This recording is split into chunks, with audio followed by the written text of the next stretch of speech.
Okay. Beside her, the Vox light crackled. A voice hissed from the speakers, but it wasn't. I should get up and walk around. Target fleet, That would be a thing to do. That's Captain Clennan, Erasmus said. I appear to have picked up a transmission from the Mercator's flight deck. This is not going to happen. The voice was bordering on the hysterical. We've been thrown out of the immaterium. My navigator incapacitated. Please give position. Xenos approaching. Repeat. Xenos approaching. Approaching?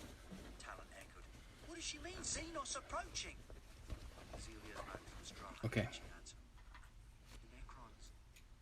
They found us. What? Erasmus grabbed the omniscope, pulling it from her Where grip. is my That's impossible. We must be light years from target. record of flesh? Then the Necrons must be capable of faster than light travel, Maggie said, matter-of-factly. How can you be so calm? Should just be here. Maggie just stared at him. Becoming emotional will not help our situation. Talon Not said. in the box. Tell that to everyone else, Celia said. Panic set in on observation deck. The refugees staring at the advancing fighters in dismay. Some were sobbing, while others were gathering up their pitiful belongings as if they had somewhere to run. Even the old toolsmith was pushing through the crowd, wanting to get away from the Should windows, I go abandoning all his prized possessions. dark first, though? Why have they followed us? I should. Celia I asked. absolutely Why should. are they hunting us down? Erasmus looked as though he was going to answer as the ship shuddered violently. The lead Necron ship had fired, green energy flaring around the viewports. A crack appeared in front of Zelia. She watched in strange fascination as tiny fractures started to spread out across the armor glass.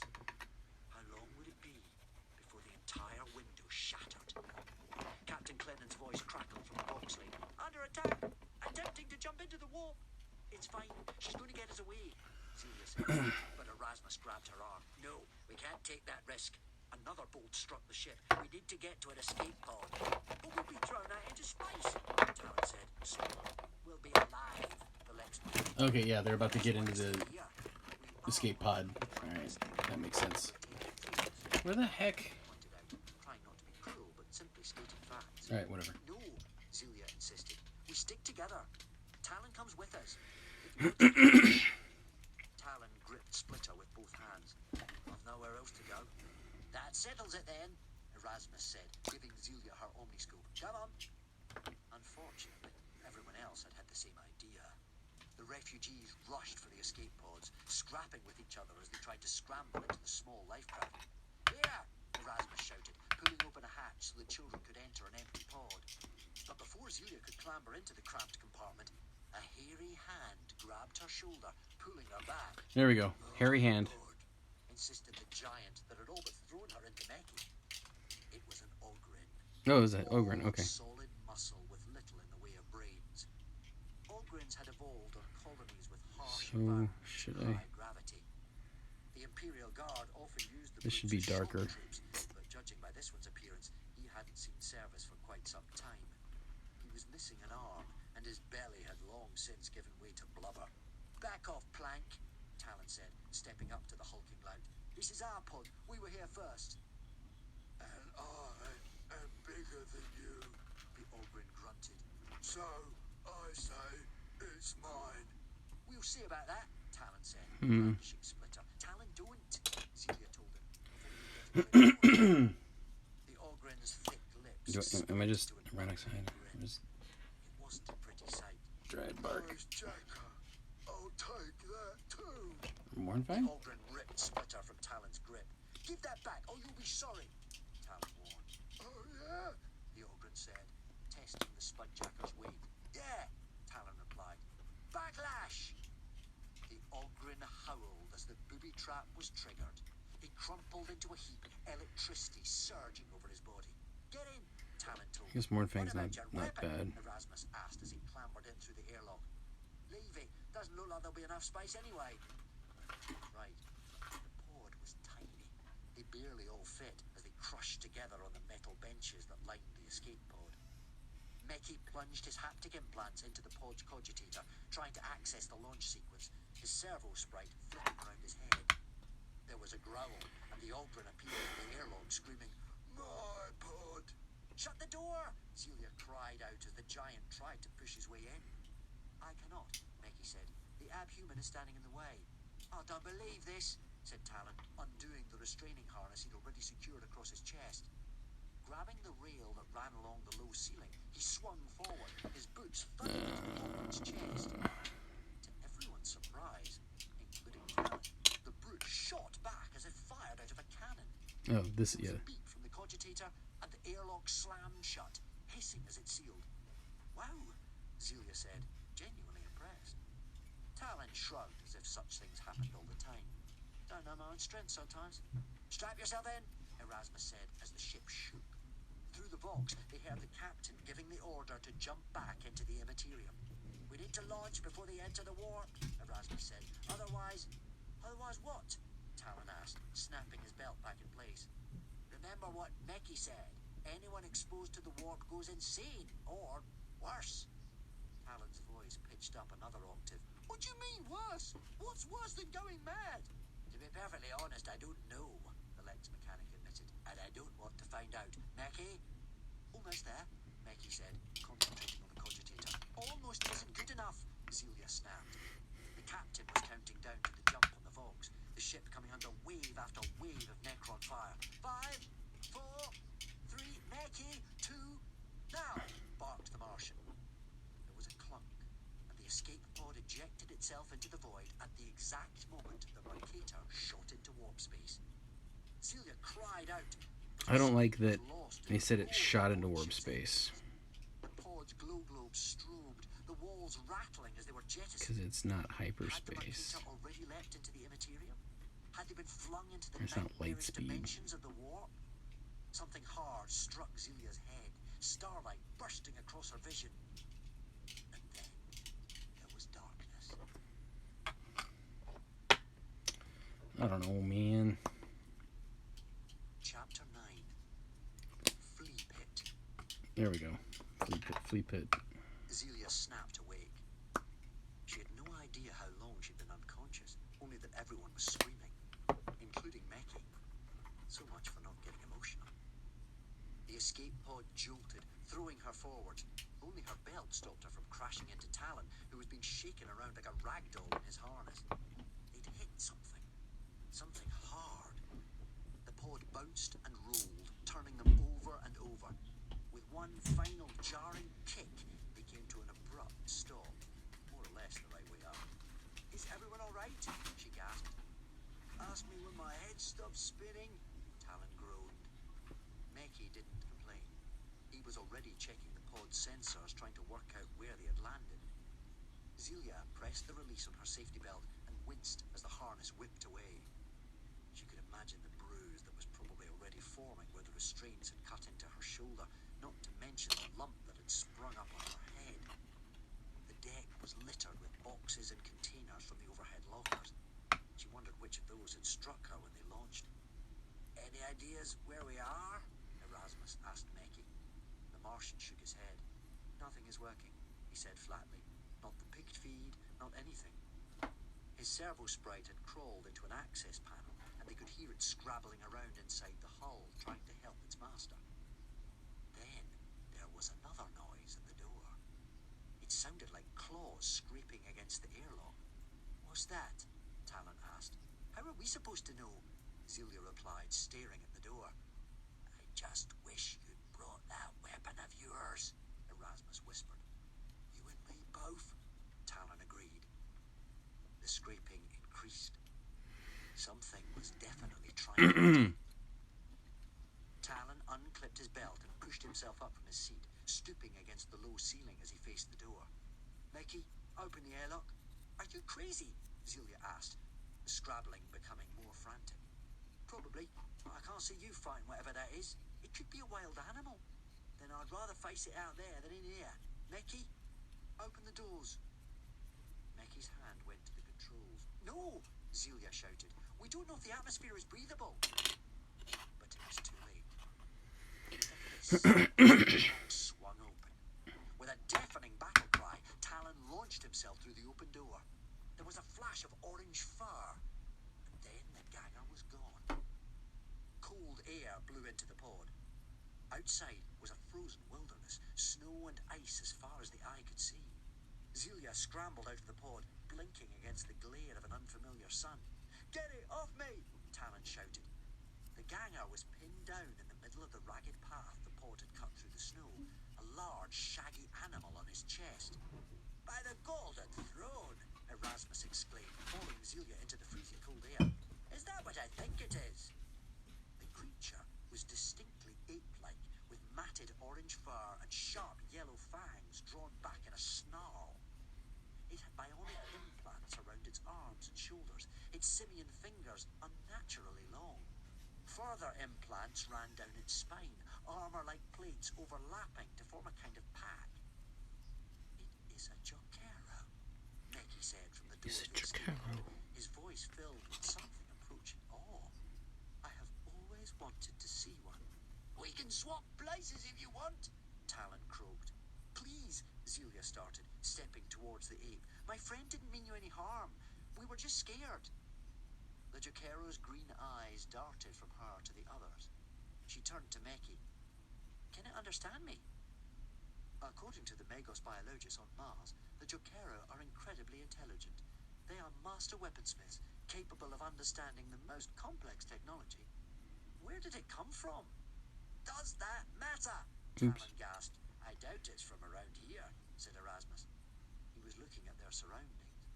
They'd landed at the foot of a snow-capped mountain, coming to rest on a steep slope. There was a forest full of weird, almost mushroom-like trees to the north and empty plains to the south. I think they originated on the throne world. On Terra? Zelia asked. Are you sure? Seriously, Talon grunted. Can we do this after you've got it off me? Erasmus took a step nearer the creature. Did you come from the ship? Did you come from the Mercator? How could he? Zelia asked. Surely he couldn't survive a journey through space. The ape only growled in response, a deep animalistic sound. Can you speak? Who cares? Snapped Talon. The Jokero pushed the ganger deeper into the compacted snow. With a buzz, Meki's servo sprite flew from the pod. The snarl fell from the Jokero's face as it watched the sprite with almost hungry fascination. The tiny robot fluttered down to the ape, settling onto its shoulder before plunging one of its probe-tipped fingers into one of the Jokero's implants.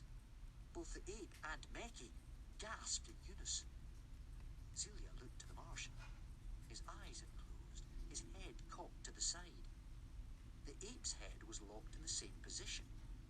Were they communicating? Meki's eyes flicked open. It belonged to a family in the spires on Ralrata. Belonged? Zelia asked. You mean like a pet? The Jokero growled. More like a slave, Meki told her. It escaped during the attack. Let's see. And got on board the Mercator. I mean, these. Hey, even is this pole energy pole, or is it like a rod? Getting threatened by the ogre and pulled it away. Ha! Zelia laughed. So This much part. for Talon not knowing his own strength. Oi! Would that normally be a glowy thing, That would be. or would that be a copper thing? When we launched, protecting himself from the void. Hilt. Meki continued, his voice cracking. Right, but I mean, is there? It's like this is Oh. this will probably be brown, There was right? another pause before Meki added, Fliegenpala. What's that? Erasmus And like- asked. I'll pull up reference. in a His second. name, Meki replied. Uh, His name is Fliegenpala. The Jokero snorted, nodding in agreement. More like flea pit, Talon jibed. The Jokero jumped off him, glaring at the ganger. He does not like you, Meki told Talon. Tell it the feeling's mutual. I think it knows that already, Zelia said. He, Meki corrected her, not it. The Jokero scampered forwards, running on his hands and feet. He swept past Zelia to jump up onto the roof of the escape pod and proceeded to pull chunks of plating from the hull. Hey, stop it! Talon shouted, leaping up. No, Meki said, raising a hand. Wait! The Jokero pulled out a handful of wires, and his fingers became a blur as he started to reconnect them in a new configuration. With a sudden thrum of Eradicators. power, light spilled out of the airlock. The Jokero slapped the roof of the pod, grunting at them in satisfaction. I guess everything is heavy when you have been holding Meki warriors all the gasped time. as a wave of I mean, welcome that's the thing. washed They're out of the practically escape hollow. pod. He is a reference? The Yeah. Jaquero snorted proudly. I still think he's a flea pit, guess. Talon muttered, glaring at the ape. The Jaquero ignored him, swinging into the pod, where he jumped onto one of the benches. Happy answers you require. I think he wants us to I go mean, back that's in, not Erasmus terrible. said. Why? Talon asked. So he can beat us to a pulping comfort? Oh, that book. No, Look at because that he book. wants us to keep warm, This is Becky said, clambering back into the pod without hesitation. That's Oh, my not that book. going in there with that thing, Talon insisted. And try not to freeze out here, Erasmus said, joining Becky. Zelia gave Talon what she hoped was an encouraging smile and followed them in. interesting that only. Talon stood and shivered for a moment, his arms wrapped around himself, before giving in. Oh, fine, I'll come in. But don't come crying to me if he murders us all.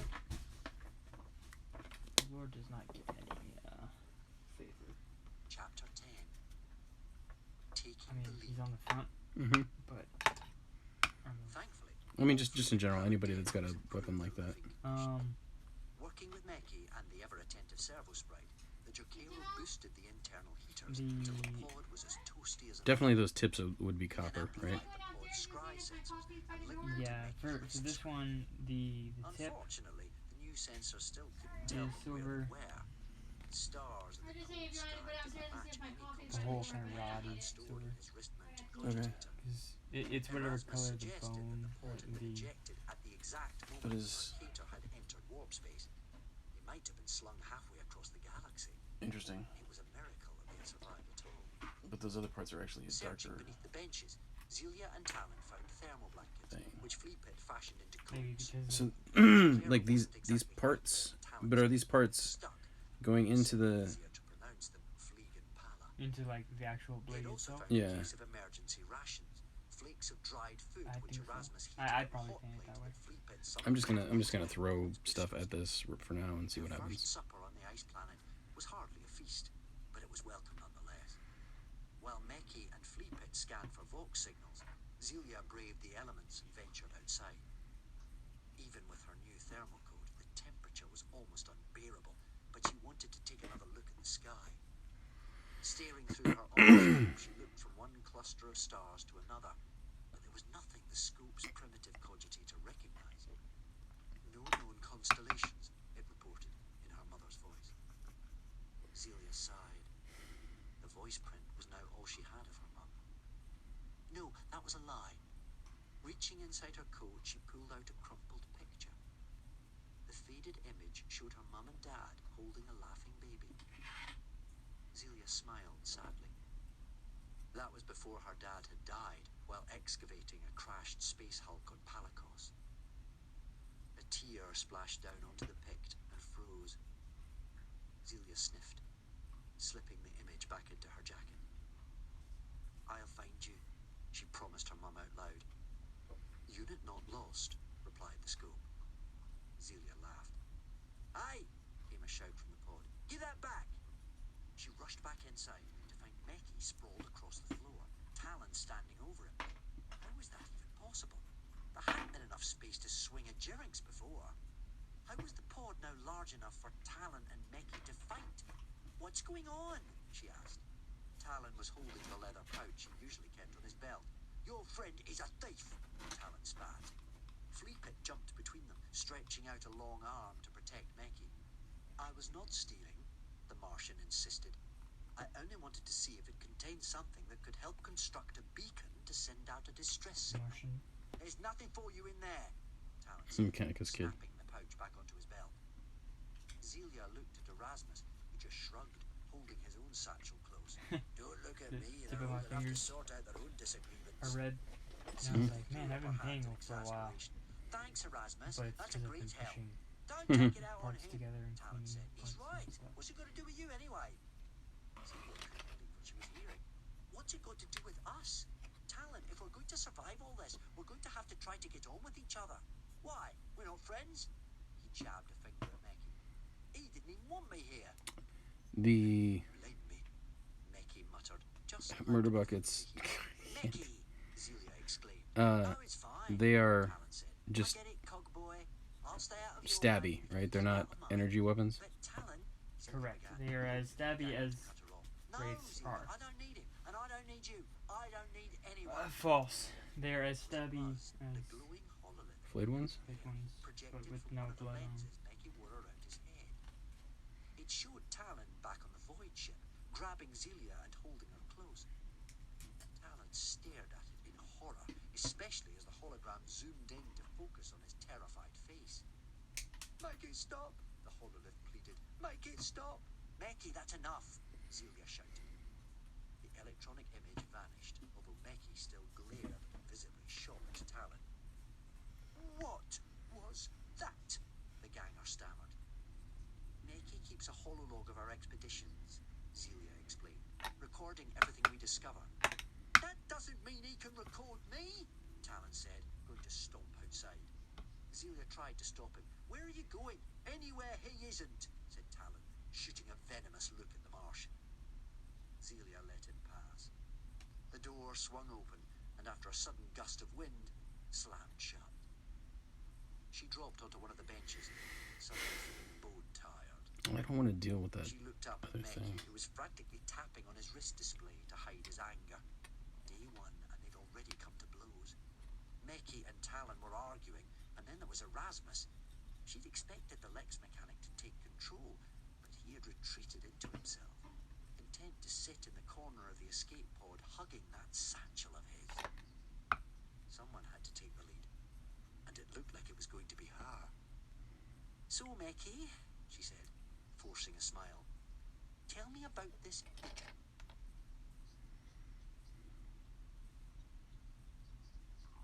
Chapter 11. Searching for scrap. Humans were fools.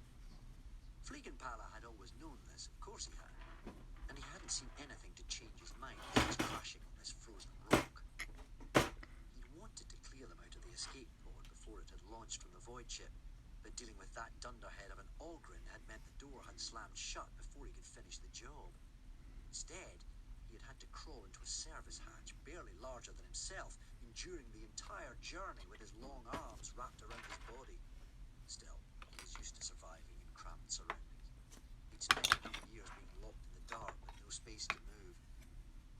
Since they had landed, the stupid bipeds hadn't stopped arguing, even the Martian youth who seemed more intelligent than most.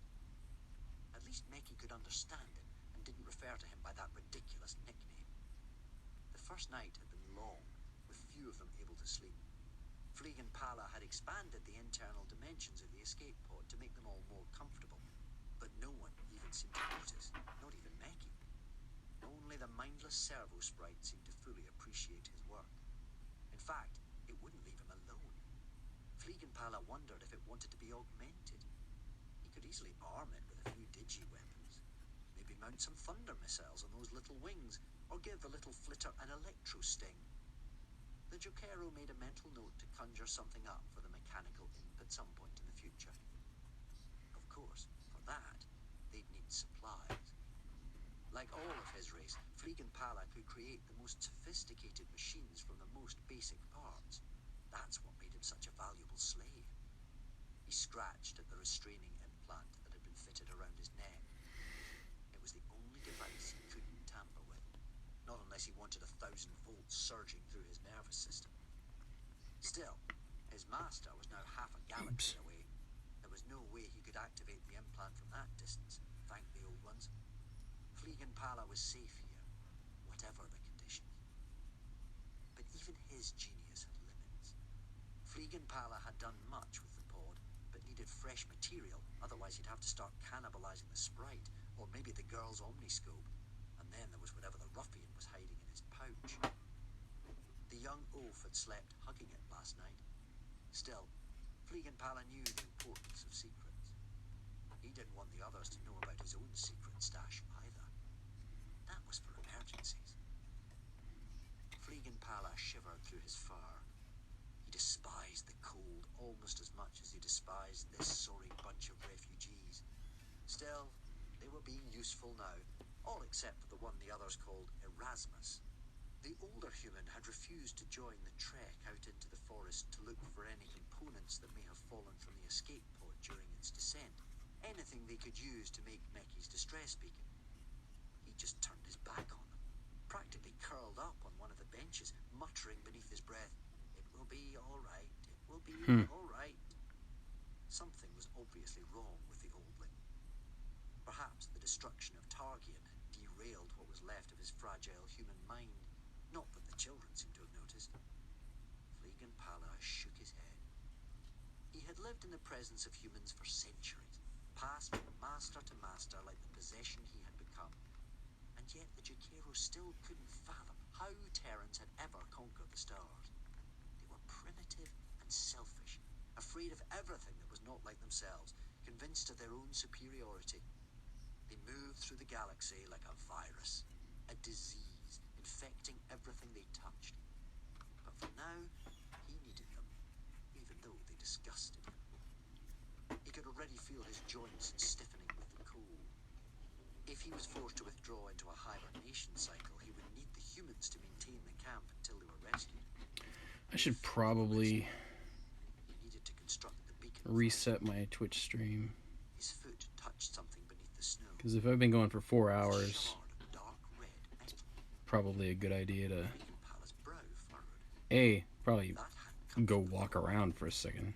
He sniffed the scrap, But B, then licked it. make sure it saves The okay and biometric stuff. sensors in his I don't know. tongue delivering a full report of its atomic structure to the cogitator embedded in his brain. It was a artifact, at least original. Fleegan Pala's hair bristled. Humans had been to this planet before. Interesting. Something moved through the trees, if indeed you could call them trees. They had mottled stalks rather than trunks, wide caps instead of Let's see, a little bit more brown. When the group had set off this morning, giant mushrooms. Fleegan Pala wondered if they could be used in some way or another. The prospect of constructing an organic weapon appealed to him. There it was again, moving between the stalks. One of the younglings, perhaps? No. It was too tall. The adult, then, and he finally pulled himself out of his sulk. Fleegan Pala whistled through his teeth, and the servo sprite came flying. It landed on his open palm and allowed him to access the tiny control point between its wings. Usually, Fleegan Pala would create a swarm of spy flies, but there was no need with the servo sprite already here. Linking the sprite to his own optical implants, he let the robot fly off again, seeing through its tiny eyes. His heart raced in his chest, and for a moment, Fleegan Pala was lost in the exhilaration of swooping through the air. Such freedom was as alien to him as the humans who had kept him locked in the darkness for decades at a time. But it made his soul sing in a way he had never dreamed possible. The sprite buzzed over Talon and the girl, both searching for salvage in the snow. Fleegan Pala sniffed. They had found little that even he could use to build a distress beacon. At this rate, All right, he'd definitely have to I'm rise gonna to his own reserves. take a break That was for a minute.